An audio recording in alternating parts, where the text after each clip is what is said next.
esse material para estudar em casa. Aqui já tem perguntas. Qualquer dúvida, pode nos perguntar, ok? Mas assim, no tempo oportuno, adquira essa apostila, tá bom? Tem aqui na igreja, está ali com o pastor Claudio, né? Tem aqui no estoque, né, pastor? Então, adquira esse material, que eu creio que vai ser de suma importância para o seu crescimento na obra de Deus, para o seu conhecimento, melhor dizendo, para você servir melhor aí no reino de Deus.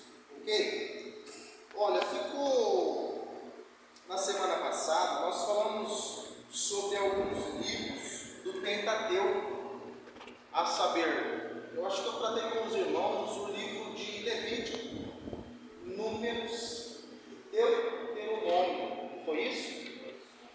Semana que vem nós teremos prova ou avaliação da sua planilha. Os irmãos vão ser avaliados e está mamão com açúcar. Eu já preparei a prova, está aqui, tá? Olha, prova, isso aqui é a mesma coisa que você pegar um mamão com açúcar e comer no prato, tá bom? Eu já elaborei a prova, vocês estão aqui comigo. Vai ser semana que vem, então peço que os irmãos não faltem, ok? O que eu queria trabalhar com os irmãos nessa data oportuna de hoje? Uma revisão, tá? Uma revisão de tudo aquilo que a gente já falou, bem rápido, uma revisão, para daí então, na semana que vem, a gente aplicar a avaliação do Pentateuco. Na verdade, semana que vem era para ser a avaliação do Introdução Bíblica. Só que como eu peguei também essa apostila, está comigo somente essa apostila do Pentateuco, a Introdução Bíblica que eu quero trabalhar com vocês vai estar no módulo 2, tá certo? Então, a partir da semana que vem vai haver prova, e depois nós entraremos na matéria de Introdução Bíblica. Ok? Compreendido? Tá bom? Glória a Deus. Amados, então vamos lá. Vamos fazer uma revisão aqui geral do que nós falamos nas 3 últimas aulas. Eu trabalhei com os irmãos no primeiro dia de aula acerca da introdução ao Antigo Testamento, designação dos livros, coleção dos livros, origem, preservação, principais divisões, valor, relação com o Novo Testamento, a relação do Antigo Testamento com o Novo Testamento. E nós falamos também acerca da palavra Bíblia, que vem do grego, e sua forma plural se dá Biblion, significa livro, tá ok? Essa palavra, por sua vez, derivou-se da palavra que significa papiro, amém? Então hoje eu vou recapitular tudo aquilo que eu já falei, evangelista Jefferson, para na hora da prova, vocês aí encontrar êxito na resposta correta.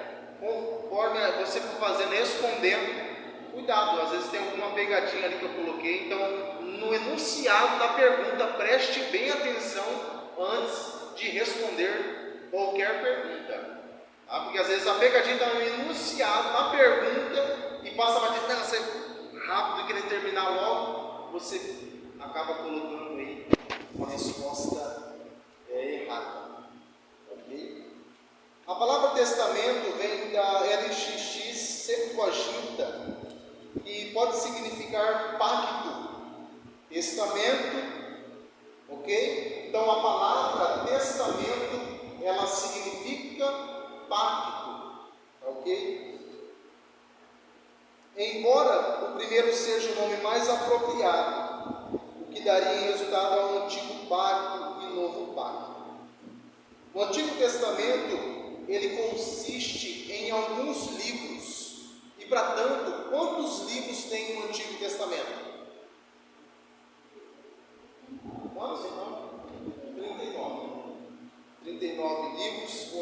Testamento e fazem parte do cânon, tanto protestante como hebreu da Palestina. E o Novo Testamento tem quantos livros?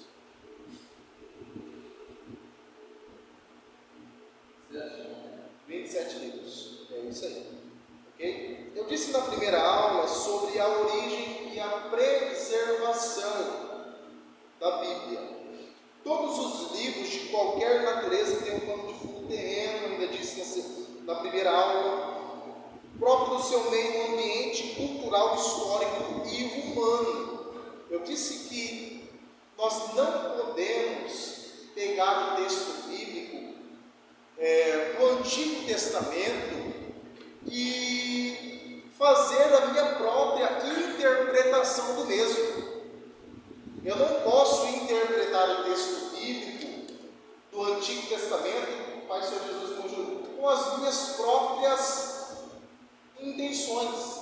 Eu tenho que entender que foi escrito, eu ainda falei com os irmãos, em um contexto sociológico diferente, em um local totalmente distante do nosso, com costumes, dialeto, fala diferenciada. Então, nós temos que entender que o Antigo Testamento tem questões próprias, cultural, históricas, humanas da época.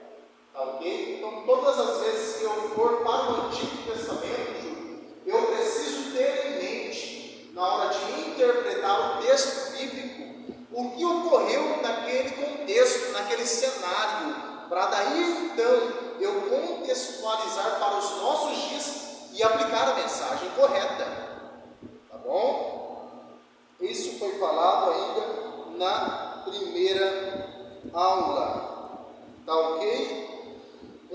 Nós falamos também que toda a Escritura ela é divinamente inspirada por Deus. Toda a Escritura é divinamente inspirada por Deus. Então, não há inerrância nas Sagradas Escrituras. Não contemplo erro. O evangelista não contém erro algum. A palavra de Deus é inerrante. Ok? Nós falamos também na primeira aula acerca das principais divisões do Antigo Testamento. Tá ok? Nós falamos sobre o Pentateuco. Quais são os livros do Pentateuco? Alguém pode ditar para nós?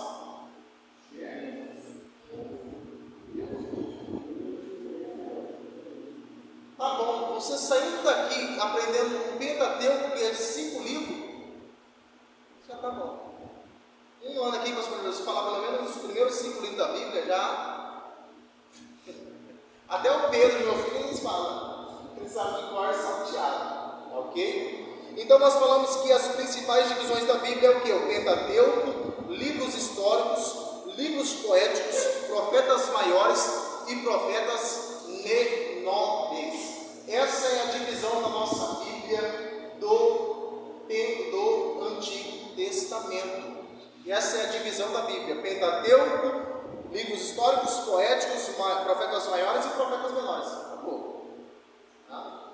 Não tem nenhuma coisa assim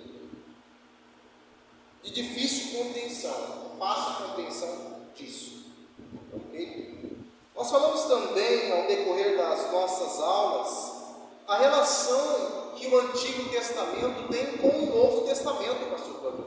A relação de ambos, um com o outro. Porque tem gente, deixa eu abrir um parênteses aqui, tem gente que fala que o Antigo Testamento não serve para mais nada. Tá? Se toda a Escritura é divinamente inspirada por Deus, o Antigo Testamento também tem lições boas a se aprender no Antigo Testamento. Capítulo 4 do Evangelho segundo escreveu Mateus, Jesus, quando é conduzido pelo Espírito ao deserto, eu volto a repetir, ali ele cita Deuteronômio, Antigo Testamento. Olha a relação do Antigo com o Novo. Então sempre haverá essa comunicação, essa relação do Antigo Testamento com o Novo Testamento, ok? Embora naqueles dias o cânon do Novo Testamento não tinha se fechado ainda. Quando Jesus ele chega numa sinagoga, todos conhecem essa passagem, agora foge da minha memória o capítulo e o versículo e o texto. Quando ele entra numa sinagoga, ele pega o rolo, ele vai achar onde está escrito o quê? O profeta Isaías, ali é o Antigo Testamento, pastor. Ok? Então há uma relação do Antigo com o Novo Testamento. Nós falamos também sobre a palavra Septuaginta. O que é o cânon? Cânon é vara de medir, ok? O cânon significa vara ou cana, ok? O que sucedeu no cânon bíblico? Se sucedeu o quê? Os homens que trabalhavam na época cuidadosamente, eles pegaram o texto bíblico e viram na sua leitura minuciosa quais livros eram inspirados pelo Espírito Santo de Deus. Daí então eles formaram um cânon bíblico. Os livros que não foram, eles acharam que não eram inspirados por Deus, eles tiraram da Bíblia. Ok? Todos compreenderam? Isso se dá, pastor Claudio, no cânon bíblico. Se você pegar, colocar no YouTube o que foi o cânon bíblico, você vai ver corretamente o que sucedeu naquela feita. Mas basicamente é isso. Tá? Cânon significa vara de medir ou cana. Ok? De medir. E é isso. Nós falamos sobre a Septuaginta. Tá ok? A Septuaginta significa que os homens naquela época trabalharam para traduzir a Bíblia hebraica para a língua da época, que era a língua grega, o grego koiné, o grego popular, ali naquela região. Então eles trabalharam aí para traduzir a Bíblia hebraica para a língua nativa da época, que era o grego koiné, certo? Nós trabalhamos também a palavra Pentateuco. Se cair na prova, você já fica esperto. O que significa a palavra Pentateuco? Um de cada vez, senão eu não vou conseguir entender a classe. Penta 5, teu que é uma varanda. 5 primeiros. É isso aí, Pentas, o teu livro. Então, 5 livros. Ok? Essa é a palavra Pentateuco. Tá ok? Nós vemos também a importância histórica do Pentateuco. Então, se cair na prova, fica atento. Qual foi? Eu já estou dando algumas pistas aqui. Tá bom? Se cair na prova uma pergunta, qual é a importância histórica do Pentateuco? Tá bom? E aí vocês vão falar que o Pentateuco relata questões em fatos históricos genuínos, não se trata contudo de uma história completa dos tempos historiados, mas enfatiza certos eventos que são importantes para compreendermos a história relativa à fé judaica cristã. Tá ok? Quem foi o autor do Pentateuco?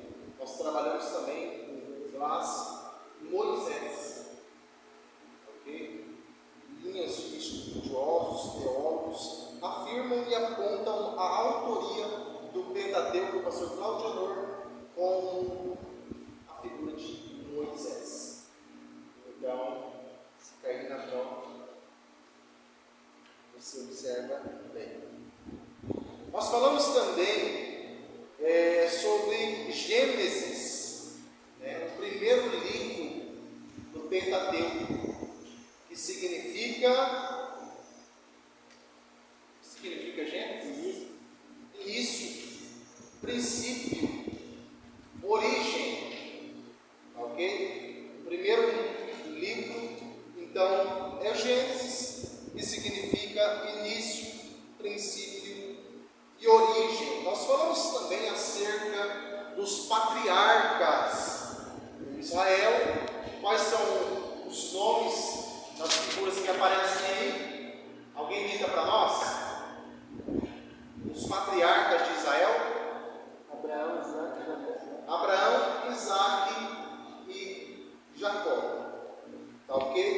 Nós falamos também acerca da origem das 12 tribos de Israel, ok? As 12 tribos de Israel. Nós falamos a divisão do livro do Gênesis, nós falamos a história das origens, que no princípio Deus criou os céus e a terra, e assim por diante.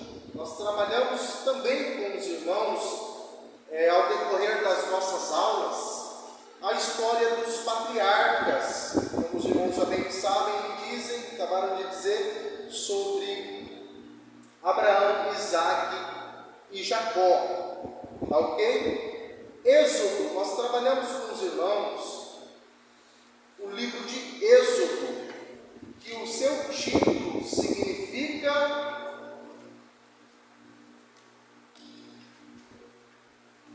alguém fala?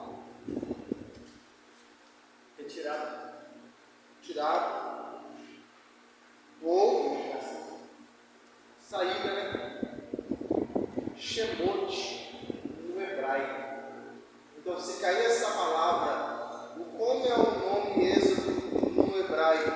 O que significa Êxodo em hebraico? Você escreve lá em hebraico, tá bom? Shemot. É claro que não vai cair, né?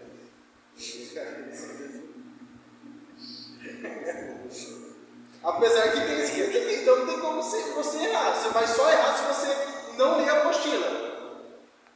Não está inteirado na apostila. Aí eu vou errar em nome. Tá ok? Então nós trabalhamos com os irmãos o livro de Êxodo, a história do povo de Israel. Que o livro de Êxodo oferece alguns dados que, dentro de uma certa margem de probabilidade, permite delimitar a época em que aconteceram os fatos referidos. Então trata ali do povo hebreu, sendo ali, podemos dizer que açoitados, escravizados por Faraó na terra do Egito. É o que trabalha o texto de Êxodo. Nós vemos ali que o povo estava debaixo de opressão. Daí então Deus, se revelaram a Moisés através da sarça, naquele contexto ali do capítulo 3 de Êxodo. Nós vemos que ele é o libertador, ali uma figura que foi uma ferramenta usada por Deus para daí então pôr em liberdade ali o povo que estava no Egito, o povo de Deus, ok? Nós vemos que Deus fez o seu trabalhar ali, enviando as pragas na terra do Egito. E quantas pragas foram enviadas ali? 10 pragas.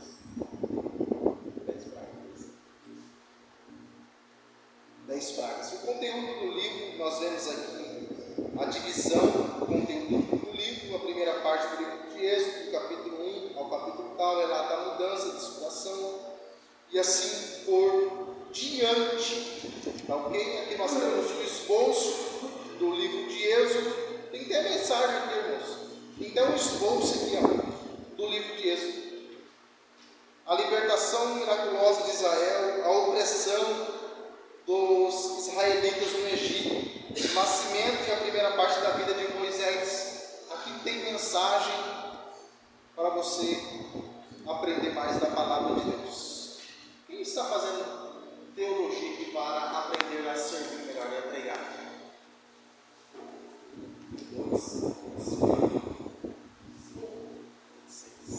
Olha que bom, pastor. Depois a gente fala assim. Levítico. Eu tratei com os irmãos sobre o livro de Levítico, que se trata dos levitas de Israel. Então, os levitas eles eram incumbidos de fazer alguma coisa no templo, na obra de Deus. Então, se caiu uma pergunta: qual era a função dos levitas naquele tempo, pastor Claudio Honor? Você vai abrir a apostila e vai encontrar a resposta lá. Qual era a função dos levitas naqueles dias? O que eles faziam? Qual eram as suas obrigações? Então você vai encontrar na sua apostila esse conteúdo maravilhoso. Tá ok? É só uma recapitulação, estou vendo para os irmãos, para ficar inculcado na sua mente acerca do que nós já trabalhamos sobre os livros do Pentateuco. Tá? Então, só para inculcar na sua mente essas questões. Tá ok? Nós falamos que os levitas eram os homens, a tribo que foi escolhida, ali a tribo de Levi, para exercer essa função. Tá? Os levitas eram então os homens e os membros da tribo de Levi. Ok? Nós temos também que o conteúdo do livro de Levítico, ele trabalha o cerimonial cultico. O que? O cerimonial do culto, pastor Bruno, no Antigo Testamento, tá? Como expressão de fé em Deus. Então nós vemos que Levítico, o eixo central ao redor do qual devia girar toda a vida do povo. Tá? Levítico ele trata desses assuntos do culto e de que o eixo central do culto deveria sempre estar e girar em volta da adoração central do povo ao único Deus, Criador dos céus e da terra. Lembra muito bem que a gente trabalhou na aula anterior esses quesitos. Então, essa era a maior das obrigações do povo ali de Levítico. Nós falamos também acerca do que bem se trata no livro de Levítico, sobre a santidade. Sobre a santidade que o povo ali, eles deveriam estar continuamente servindo a Deus em santidade. Então é um dos pontos principais de Levítico. Também o autor da nossa apostila corrobora quando diz sobre esse assunto, esse ponto muito bem a ser tratado também nos nossos dias, a santidade, porque até no Novo Testamento diz, vós sejais santos porque eu sou santo. Aquele que me chamou é santo, e eu disse também que a palavra santo, ela significa aquele que se separa, tá? Santo não é aquele que diz, eu não posso me misturar com o povo, porque eu sou santo. Ele é a quarta pessoa da Trindade, né? Ele é um semideus. Não, ser santo não é isso. Ser santo é aquele que se separa para Deus, exclusivamente para Deus. Então, um homem santo é aquele que está no meio do povo. Fazendo o que no meio do povo, pastor? Anunciando o Evangelho do Reino de Deus. Através da vida desse homem santo, o operar de Deus é que vai acontecer na vida das pessoas através do poder da mensagem do Evangelho, da palavra de Deus. Então, o ponto central também no livro de Levítico é o que? A santidade. Todas as normas e prescrições de Levítico estão ordenadas com a finalidade de estabelecer sobre a terra uma nação diferente das demais. Olha o que trabalha também no livro de Levítico. O ponto central do evangelho de Levítico é o que também fazer com que aquela nação seria diferente das demais nações. Que aquele povo, agora um parênteses, que adora a Deus, seja um povo diferenciado dos demais povos sobre a terra. Esse é o principal assunto também do livro de Levítico. Um povo diferente. Lembra daquele contexto quando Jesus ele é preso e é levado para o pátio da guarda, e Pedrão está ali com ele, né? Aí os homens vêm e falam assim, você é um deles, era um dos que andavam com eles. Por 3 vezes, se não falha a memória, naquele contexto, os homens vêm interrogar a Pedro acerca de que ele andava com Cristo.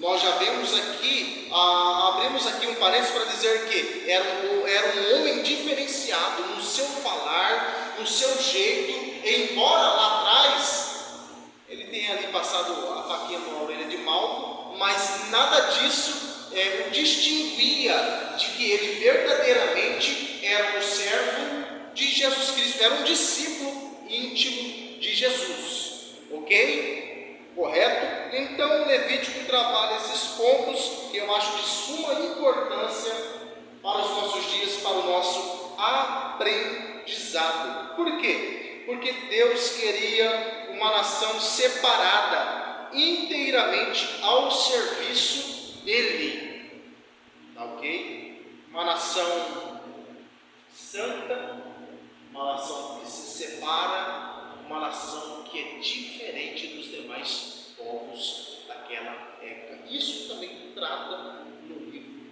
de Levítico, ok? Então nós falamos também sobre as vestes, os ornamentos, as ofertas e os sacrifícios que também trabalham nesse texto de Levítico, nesse livro de Levítico, ok?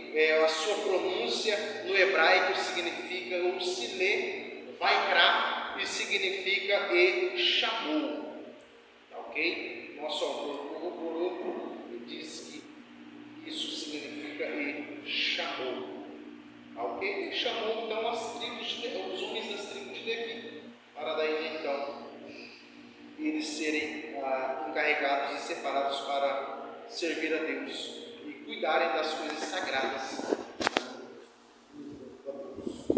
Okay? A divisão do livro, nós vemos aqui também a divisão do livro de Levítico, é muito importante essa divisão do livro. Eu acredito que não vai cair nenhuma questão sobre a divisão do livro de Levítico. Então, nós pulamos aqui para o livro de Números. Nós falamos ainda na semana passada acerca desse livro de Números, ok? O nome em português do quarto livro do Pentateuco vem do latim liber, o número, livro dos números. E por sua vez vem do grego aritomoi, eu acho, se a tradução é essa, como é chamado este livro na Septuaginta, e que significa números mesmo, tá ok? Nós vemos que números aparece com destaque a personalidade e a obra de Moisés, o grande libertador e legislador de Israel. Então, o ponto, a figura central do livro de Números é a vida desse personagem bíblico por nome de Moisés. O que significa o nome Moisés? Se cair na prova, quem responde?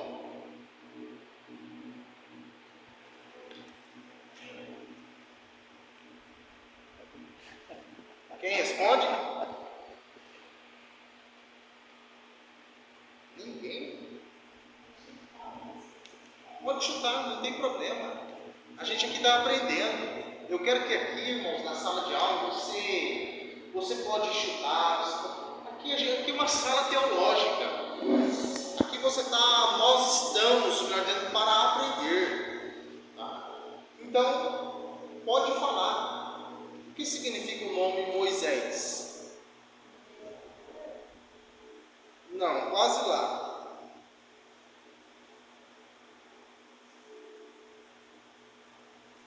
Alguém dá mais?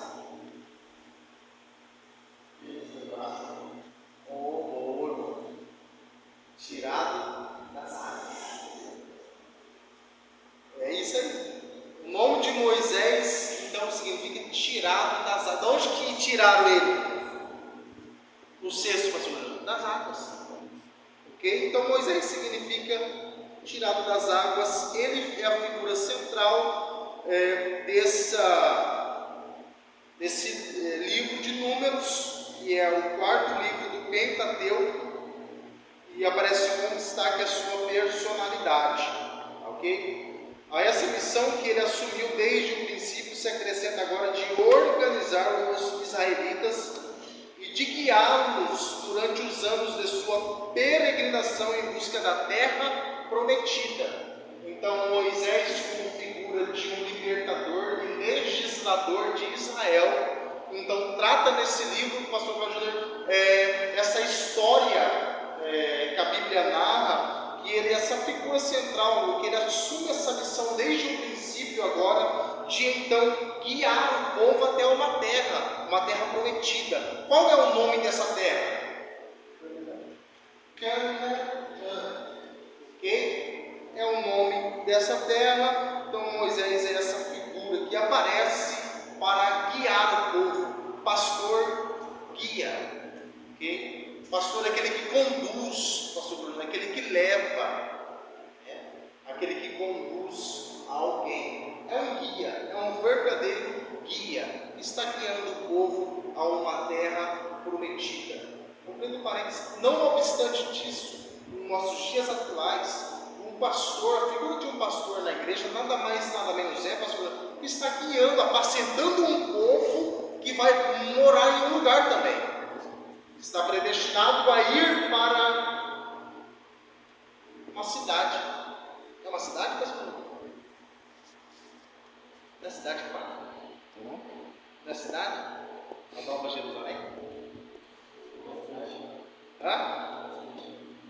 É o quê? Exatamente. O pastor é a figura desse guia. Está conduzindo, apacentando, alimentando, conduzindo o rebanho de Deus para um lugar já predestinado. Ok? Alguma dúvida até aqui? Nenhuma dúvida? Que bom. Nós tratamos também na aula passada que às vezes Moisés ele sentiu o peso desse ministério, a carga.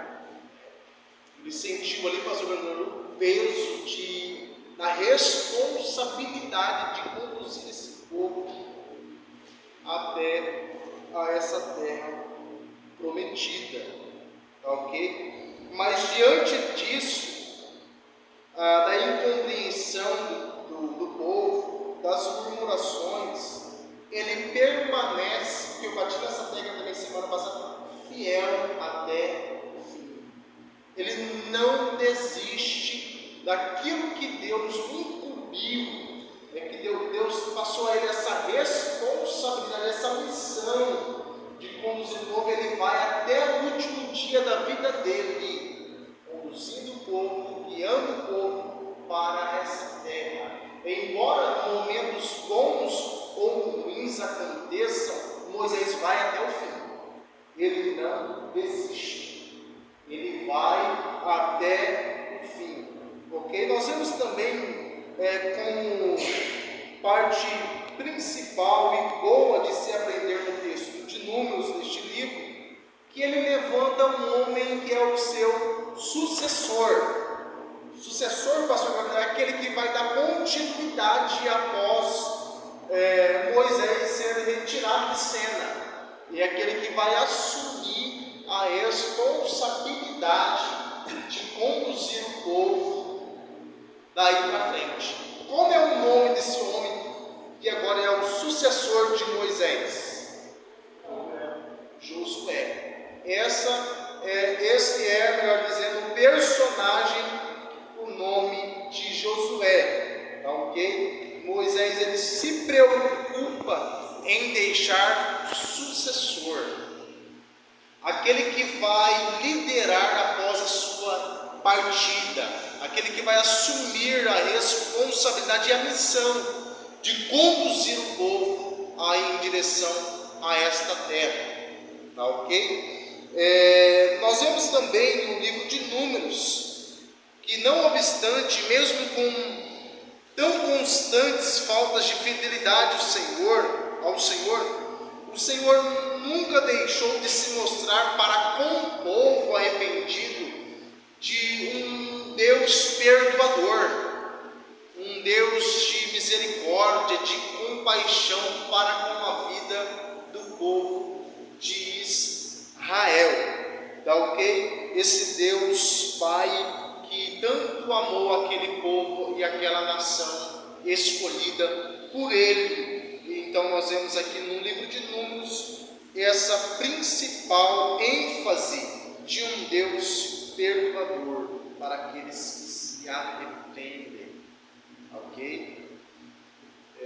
Nós falamos também que Moisés, ele tinha um relacionamento com Deus de face a face.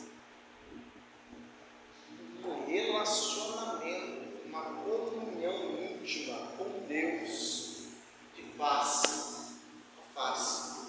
É um homem que, como figura no Antigo Testamento, é um homem que continuamente ele está em ligação com esse Deus Criador de todas as coisas.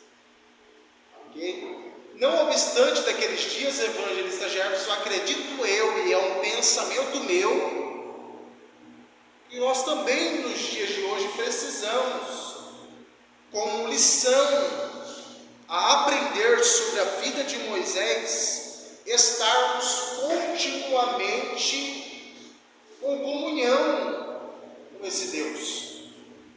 Ok? Isso é muito importante nas nossas vidas, na vida de todo aquele que decidiu servir a esse Deus. Isso é muito importante e isso nós aprendemos aqui na figura central desse livro também, com Moisés, que ele falava com Deus e depois transmitia a mensagem de Deus ao povo. É um profeta. Eu disse também na semana passada que profeta significa porta-voz de Deus. Todo profeta, ele não tem a sua mensagem, evangelista. A mensagem é a palavra de Deus. Então ele só a transmite ao povo. Então o profeta, a figura de um profeta no Antigo Testamento é aquele que se relacionava intimamente com esse Deus e conversava a ponto de Deus transmitir a sua mensagem para que ele transmitisse ao povo. Ok? Então o profeta, ele é um porta-voz de Deus. Se cair na prova, você já vai saber que profeta significa porta-voz de Deus. Ainda na semana passada, nós trabalhamos com os irmãos acerca do livro de Deuteronômio, que é o 5º livro do Antigo Testamento. E esse livro significa segunda lei. Alguém sabe me dizer por que segunda lei? Moisés repete a nova geração que está no convento. Então Moisés, como disse, colocou bem o evangelista Jefferson, não é que a lei mudou, pastor Claudio, não. É que o povo que saiu do Egito, lá no Êxodo, pereceu no deserto. Aquela geração, eu disse na aula passada, pereceu no deserto. Então ele está repassando a lei àquela outra geração que daí cresceu naquela caminhada em direção à terra prometida. Ok? Então ele está repassando. Obrigado, hein? Obrigado mesmo. Ele está repassando a lei ao povo. Isso é muito importante. Eu vejo aqui uma lição a ser aprendida sobre a vida de Moisés nesse quesito de repassar a lei. Ele é alguém que está repassando, pastor, os ensinamentos da lei do Deus Criador dos céus e da terra. Será que não obstante disso, nós, abrindo um parênteses para contextualizar a minha fala, será que nos nossos dias nós não temos, como pastores, servos e servas de Deus, passar para os nossos queridos irmãos, amigos em Cristo, e assim por diante para a nossa casa, os ensinamentos da palavra de Deus. Será que não é isso que Moisés está passando aqui, pastor, para o povo? Ó, que para servir esse Deus, a lei é essa, né? Os princípios são esses, e para servir esse Deus é por esse caminho aqui, é por esse direcionamento. Será que não é isso que Moisés está passando ao povo? E contextualizando para os nossos dias, nós como servos de Deus temos que passar a mensagem de Deus para o povo dessa forma, o evangelista Jefferson. Quais são os princípios e as ordenanças que Jesus deixou para nós, para aqueles que um dia decidiram o servir em espírito e em verdade, ok? Então isso é muito importante. Moisés então está repassando essa lei à nova geração. Você pode pegar um pouco d'água para mim? Ficarei muito grato. Nós falamos também que no livro de Deuteronômio,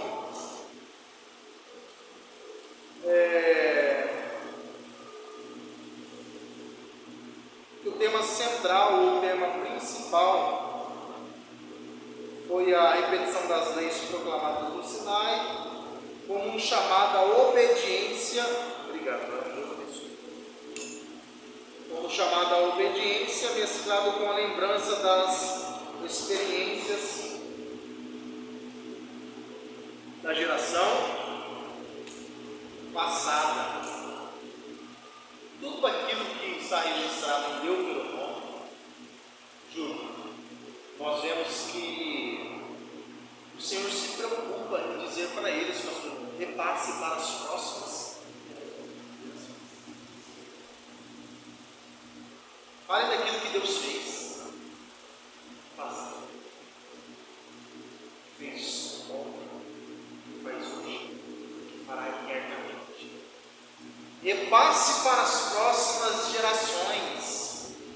Deus que no deserto de dia uma nuvem ia sobre o povo para protegê-los ali do sol escaldante do deserto, e de noite, pelas suas temperaturas abaixo de zero, pelo frio, ele ali como uma coluna de fogo para aquecer o povo e conduzia esse povo até a terra prometida.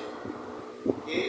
Então, nós vemos aqui que esse povo deveria receber a lei e logo obedecê-la. Certo? Jesus, no Novo Testamento, ele diz assim: se alguém quiser vir após mim, negue-se a si mesmo, tome a sua cruz e siga-me. Eu vejo aqui um princípio muito lindo a se aprender, aplicando para esse texto aqui, para contextualizar a minha fala. Aquele que quiser ser discípulo de Jesus deve obedecê-lo, renunciar às minhas próprias vontades, para daí então obedecer e fazer as vontades de Cristo Jesus. Renuncie a si mesmo, tome a sua cruz e siga-me. Ok?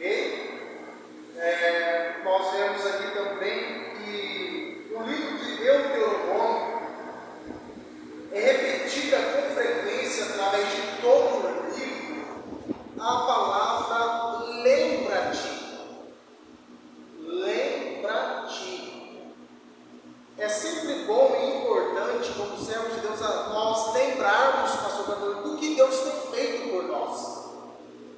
Lembra este povo. Parece que o povo se esquece com tanta facilidade do que Deus fez ontem, que a partir de um momento, talvez aqui, difícil da vida, começa a murmurar e a se esquecer do que Deus fez. Então, só para refrescar a nossa memória,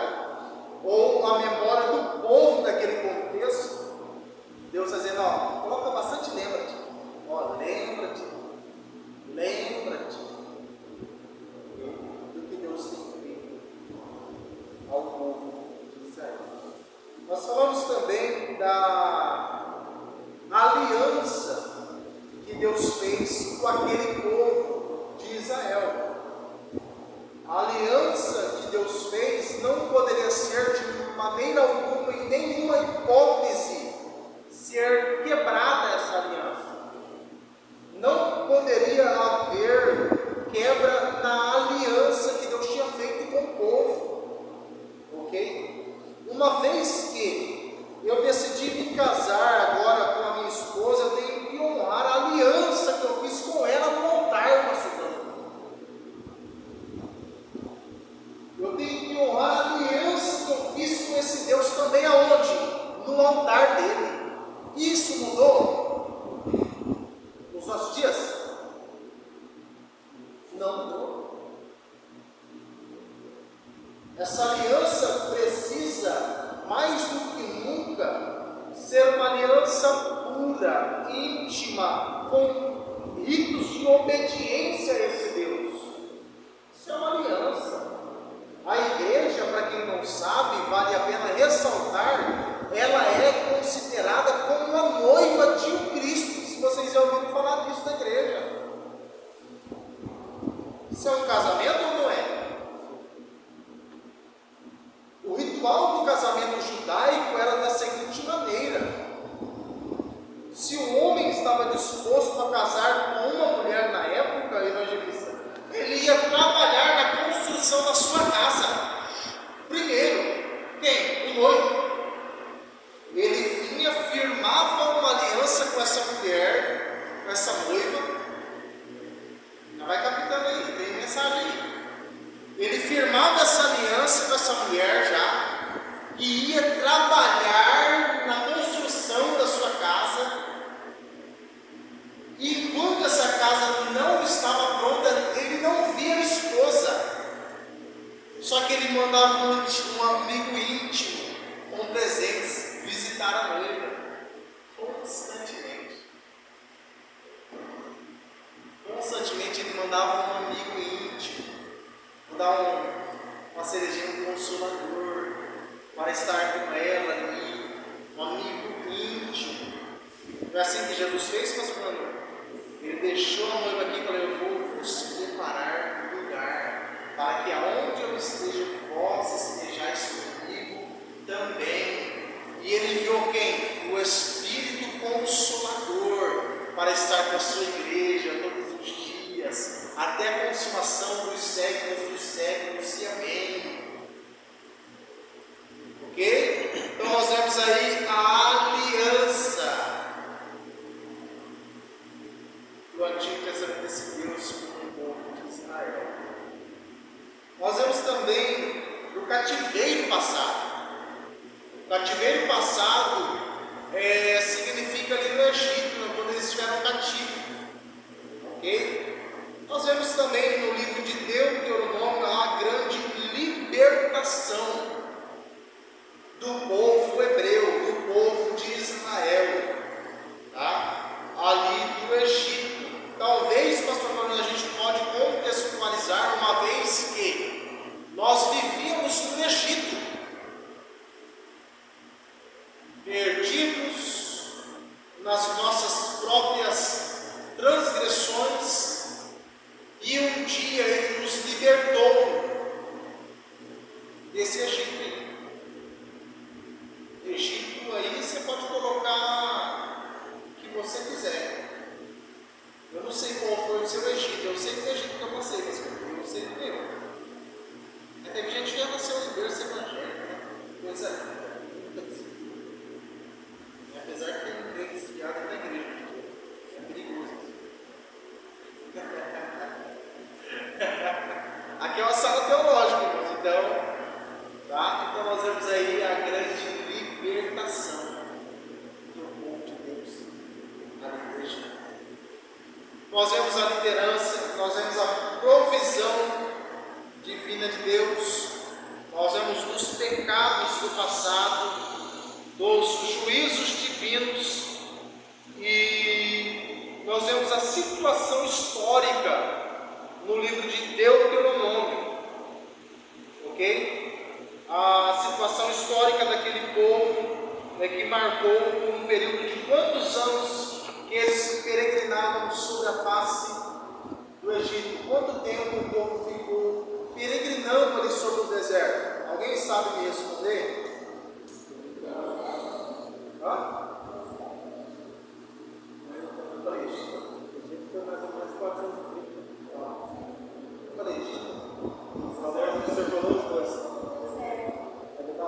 Quanto tempo, na época, por quanto tempo o povo peregrinou no deserto? 40 anos. Falou que era para ser 40 dias. Oi? Falou que era para ser 40 dias só.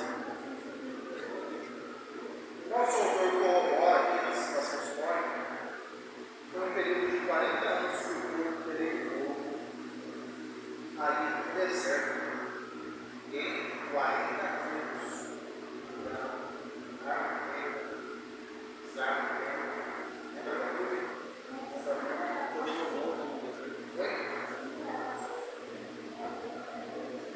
Então, eu disse também na aula passada isso, né?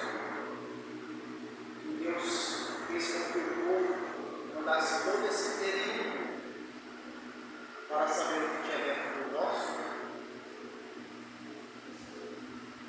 Aí eu fiz uma aplicação dizendo assim, ó, tem que ser certos desertos da vida que a gente passa. Deus nos tornou bastante entender o nosso coração. Tem gente que bate um deserto e fala assim, ixi, nunca mais ele volta. Nem sabe o que é mar. Esquecer da graça de Deus, da noiva, de todo mundo, do filho, do pastor, do homem.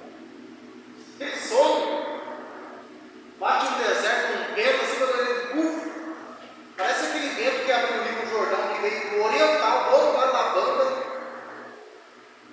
e levou ele junto, né, e ele deu na própria igreja, levou você para lá, para embarcar.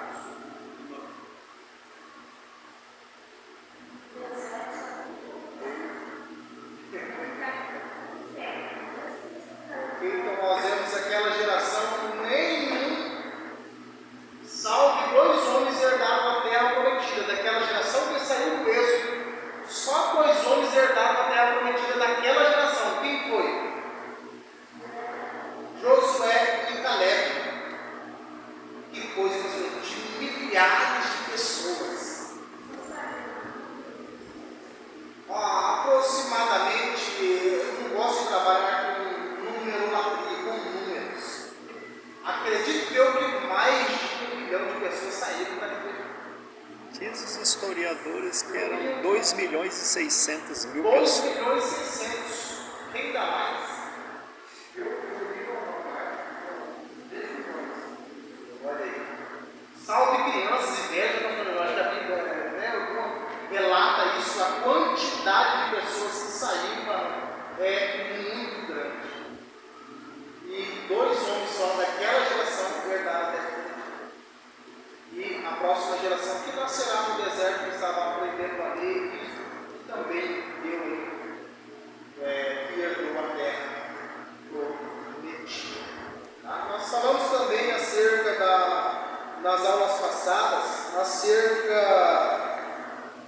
da figura desses 2 homens do nome de Caleb e Josué, porque que entraram na terra, herdaram a terra, e assim por diante.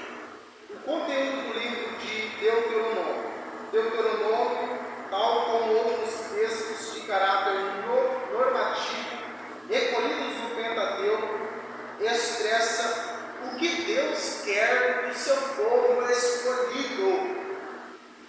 O que Deus quer do seu povo escolhido, pastor? Eu acredito que uma vez que nós levantamos a mão, fizemos uma aliança com esse Deus, e agora como discípulos verdadeiros de Cristo, nós recebemos uma missão, uma incumbência, melhor dizendo, a fazer, certo? Pode abrir lá no Evangelho de Lucas. Você escreveu Lucas, capítulo 15, deixa eu só pegar minha Bíblia aqui, versículo de número 16.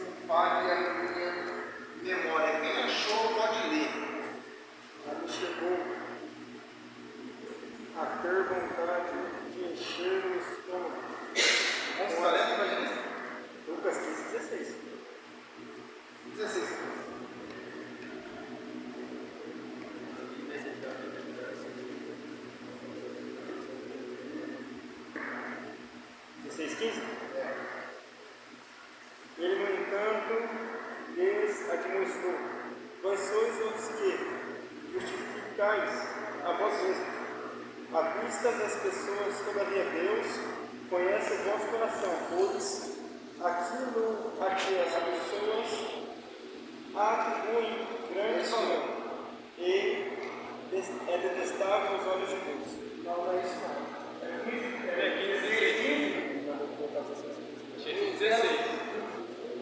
Era aquele texto que diz: ide por todo mundo. Marcos. Marcos 16:15. Meu Deus do céu. Eu já estou com alguém mais passando, então a memória está. Marcos 16:15. É isso mesmo. Não sei de onde eu tirei Lucas. E disse-lhes: ide por todo mundo e pregai o Evangelho a toda a. Essa é a missão de todo o discípulo de Cristo. O que nós aprendemos aqui é o que Deus requer do seu povo escolhido.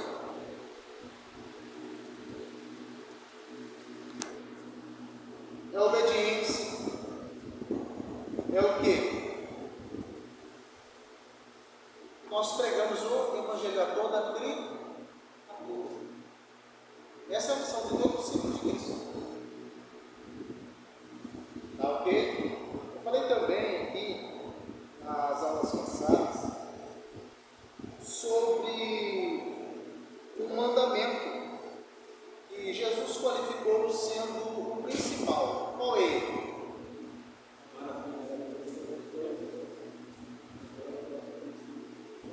Amar a Deus de todo o teu coração, de toda a tua alma e de toda a tua força. E o teu próximo como a ti mesmo. Aqui na aula passada eu ainda trabalhei com os irmãos que fala de cruz, pastor. Fala de relacionamento na vertical e na horizontal. Ok? Amar a Deus sobre todas as coisas e o teu próximo que está na sua horizontal como a ti mesmo. Ok? Isso fala de cruz. Isso aponta para a cruz. De toda a lei, Jesus agora resume em 2 mandamentos, que são esses os principais: amar a Deus de todo o teu coração, de toda a tua alma, de toda a tua força, e o teu próximo como a ti mesmo. Tá? Fala de relacionamento na vertical para com Deus, na horizontal para com o seu próximo. Ok?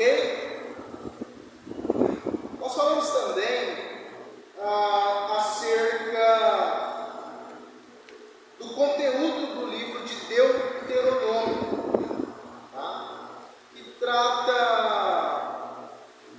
acerca ainda mais dos discursos de Moisés ao povo, os estatutos e os juízos de Deus para o povo de Israel, ok?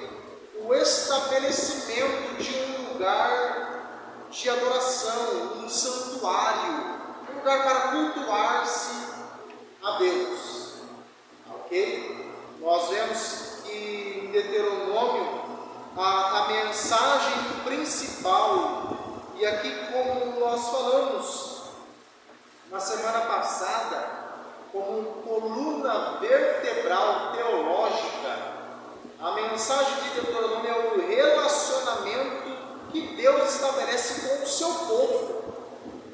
Coluna vertebral é algo que te dá o quê?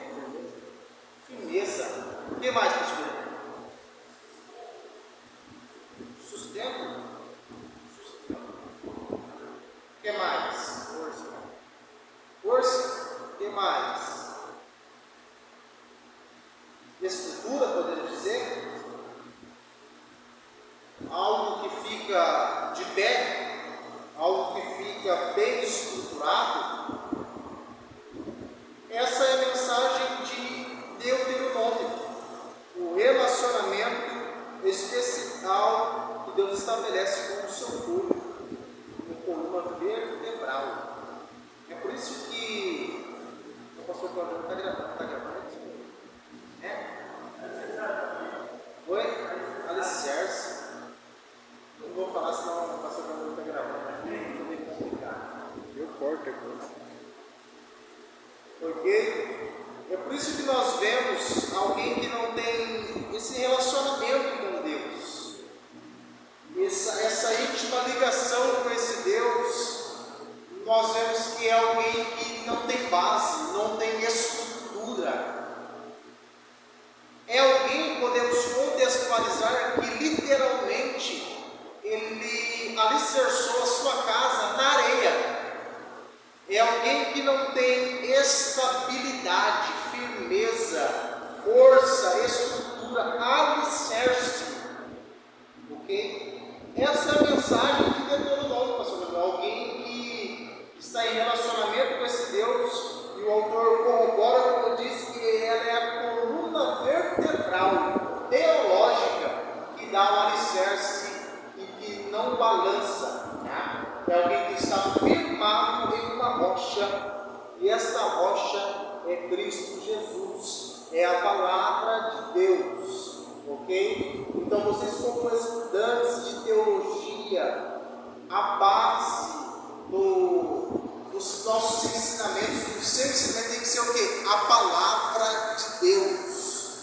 A palavra de Deus é quem vai nos alicerçar, é quem vai nos manter de pé na caminhada cristã, durante a nossa caminhada, a nossa peregrinação aqui na terra, se assim nós podemos dizer, tá? A nossa peregrinação aqui na terra. Então a mensagem central é esse relacionamento.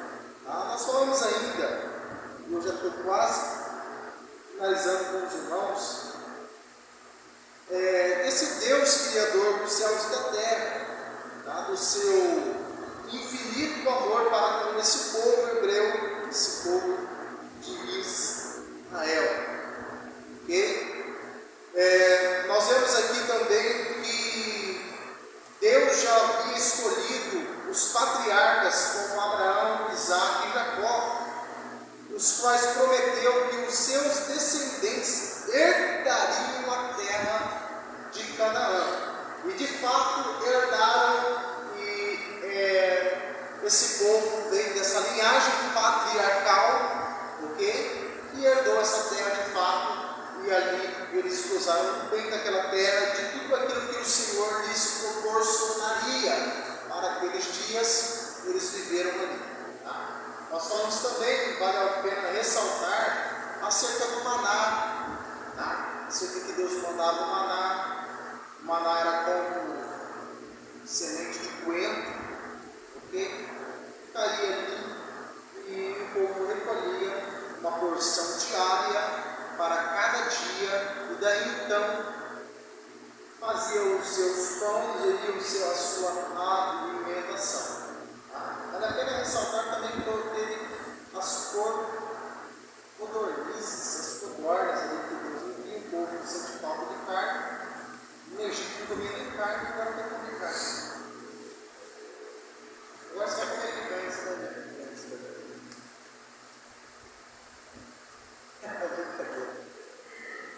Picanha de soja, como diz o Nicolas Ferreira. Picanha de soja. Ok? Então eu sente falta ali, e Deus envia a sua providência para aquele povo. Ele comia carne na sua peregrinação no deserto. Ok? Nós falamos também, finalizando com os irmãos, que Deus ele propôs para o povo de Israel a vida e a morte. Lembra daquela feita que ele disse: eu coloco diante de vós vida e a morte, bênção e maldição. E ainda ele dá um palpite. Olha que Deus bom, pastor. Ele fala assim: ó, se eu fosse vocês, escolheria a vida. É isso que diz no texto? Escolhe, pois, a vida para que vivas, tu e a tua descendência, amando o Senhor teu Deus, dando ouvidos à sua voz e apegando-se a Ele. Então nós observamos aqui claramente que eu tenho vida quando eu dou ouvido. É que seria essa exegese do texto. Quando eu dou ouvido e logo obedeço e apego-te a esse Deus, eu apego-se a esse Deus intimamente, ok? É quando eu tenho vida, ok? Então, Deus propõe a esse povo nessa questão, tá ok? Ao amor de Deus, Israel deve corresponder com a sua entrega total e sem reservas.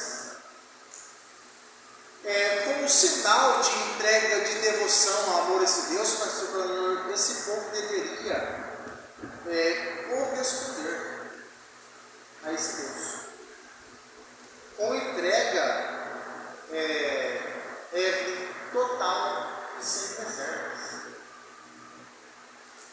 Uma entrega total.